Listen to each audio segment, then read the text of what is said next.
Okay, buksan na natin ang Pure Gold Collector Box. Wow. Collector Oy! May poster?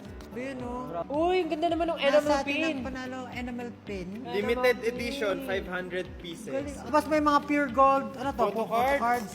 Pili ko si Josh na naman makukuha ko. Ate, Ano to? Yung nakuha ko. Justin! Pablo, ikaw nakuha ko. Oy! Ano to? Para saan to? So, patungan ng Oo nga, lalagyan ng mga ano, mga barya. coins pwede. Si Aling Puring. Ayun, nakakuha tayo ng ano, SB19! Ayan. Wow. Bakit wala ako nakuha ng mukha ko? Ito na ang always panalo na must have this season.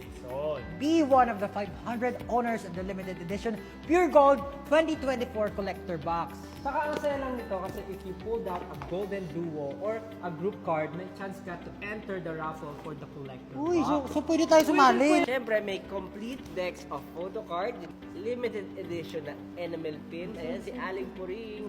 At siyempre, meron tayong leather tray and posters. Kaya naman, mag-grocery tayo para makollect nyo pa ang aming mga photo cards. Talagang kainin ng Pure Gold. Always panalo!